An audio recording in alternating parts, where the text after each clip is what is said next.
வணக்கம் தமிழ் மக்களே, மீண்டும் உங்களை சந்திப்பதில் மற்றற்ற மகிழ்ச்சி. நான் உங்கள் எம்எஸ்கே என்கிற மோ செந்தில்குமார்.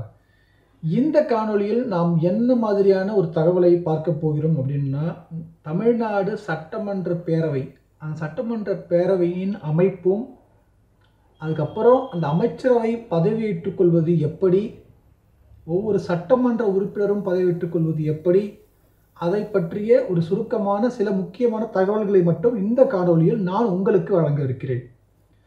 அதாவது 1947ஆம் ஆண்டு இந்தியா சுதந்திரம் பெற்ற பிறகு 1950ஆம் ஆண்டு இந்திய அரசியலமைப்பு சட்டம் அதன் இயற்றப்பட்டதன் அடிப்படையில் தமிழ்நாடு சட்டமன்ற பேரவையின் முதல் சட்டமன்ற பேரவை 1952ஆம் ஆண்டு உருவானது. அதாவது முதல் அரசாங்கம், முதல் தமிழக அரசு 1952ஆம் ஆண்டு உருவானது.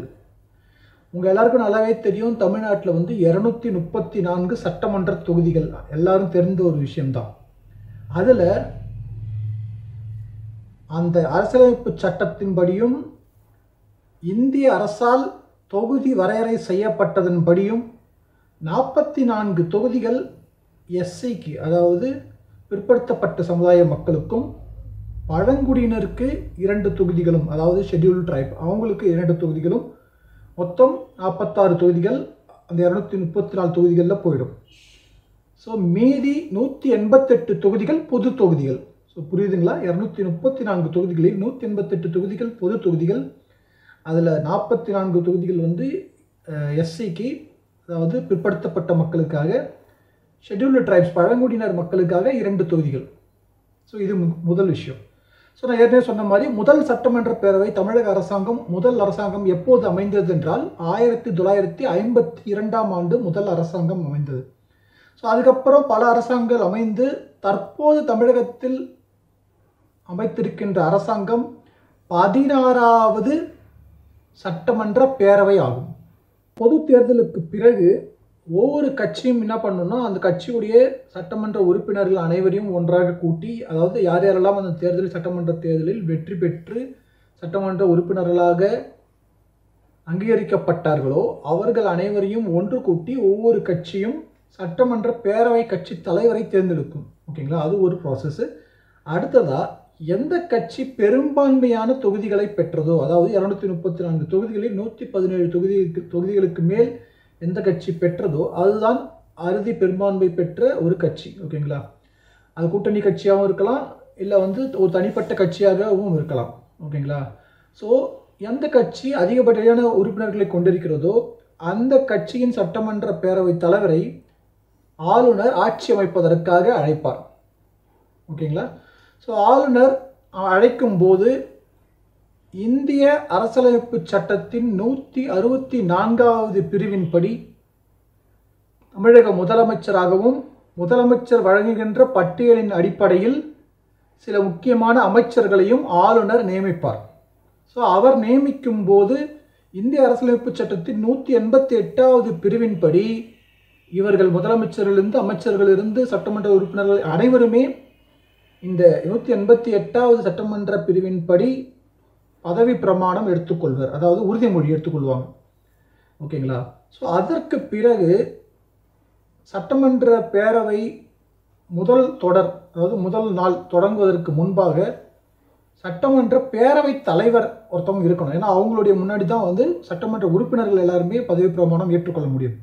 அப்படி இல்லாத பட்சத்தில் ஆளுநர் தற்காலிகமாக ஒரு சட்டமன்ற பேரவை தலைவரை அறிவிப்பார். அதாவது முதலமைச்சர் வழங்குகின்ற பட்டியலின்படி ஒரு தற்காலிக சட்டமன்ற பேரவை தலைவராக ஒருவரை ஆளுநர் நியமிப்பார். எவ்வாறு தேர்ந்தெடுப்பார் என்றால், முதலமைச்சர், அமைச்சர்கள் நீங்களாக மக்களால் அங்கீகரிக்கப்பட்டு தமிழக சட்டமன்ற பேரவையில் அதிக முறை சட்டமன்ற உறுப்பினராக பணிபுரிந்த அனுபவம் யாருக்கு இருக்கிறதோ அவரை ஆளுநர் நியமிப்பார். அவருடைய முன்னிலையில் மற்ற ஏனைய சட்டமன்ற உறுப்பினர்கள் பதவி பிரமாணம் ஏற்றுக்கொள்வர். அதாவது சட்டமன்ற பேரவையில் அதற்கென இருக்கின்ற ஒரு செயலாளர் ஒவ்வொரு சட்டமன்ற உறுப்பினராக அழைப்பார். அவரை அழைத்து அவரிடம் பதவி பிரமாணம் எடுத்துக்கொள்வதற்கான கையேட்டினை வழங்குவார்.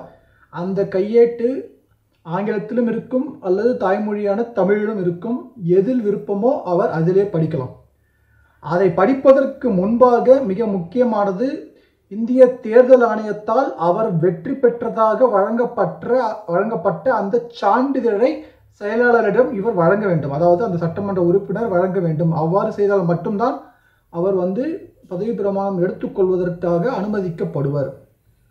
ஒருவேளை அந்த சட்டமன்ற உறுப்பினரால் ஒழுங்காக படிக்க தெரியாத பட்சத்தில் அதை செயலாளரே ஒவ்வொரு வரியாக படிக்க அந்த சட்டமன்ற உறுப்பினரும் பின்தொடர்ந்து அதை சொல்லலாம்.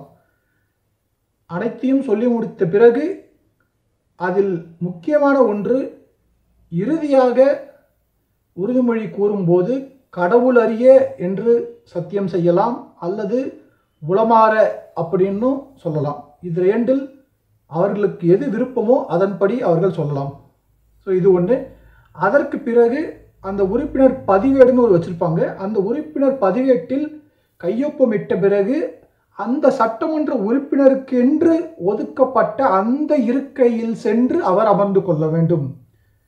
ஓகேங்களா? ஸோ 234 இருக்கைகளில் நமக்கு பிடித்த இருக்கையில் சென்று எந்த ஒரு சட்டமன்ற உறுப்பினரும் அமர முடியாது. அவங்களுக்குன்னு ஒரு சீட் அலாட் பண்ணுவாங்க.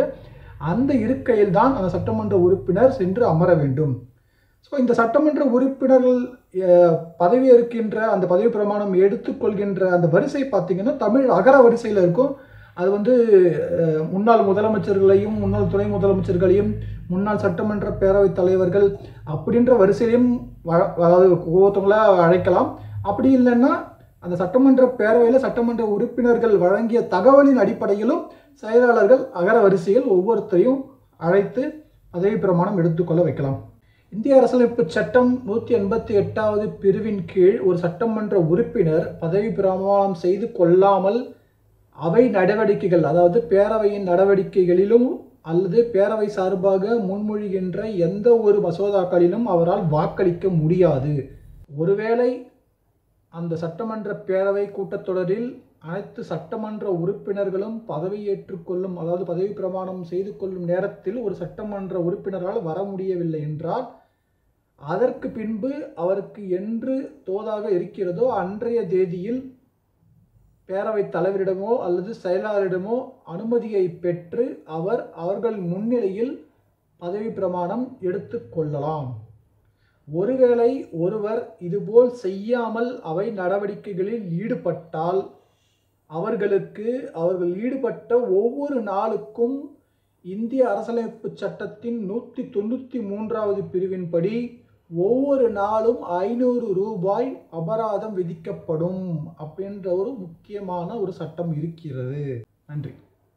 இந்த காணொலி உங்களுக்கு பிடித்திருந்தால் எங்களுடைய யூடியூப் சேனலை மறக்காமல் லைக் பண்ணுங்கள், ஷேர் பண்ணுங்கள், சப்ஸ்கிரைப் பண்ணுங்கள். இன்னும் இதுபோல் பல காணொலிகள் உங்களுக்கு வழங்க நாங்கள் உழைத்து கொண்டிருக்கிறோம். நன்றி.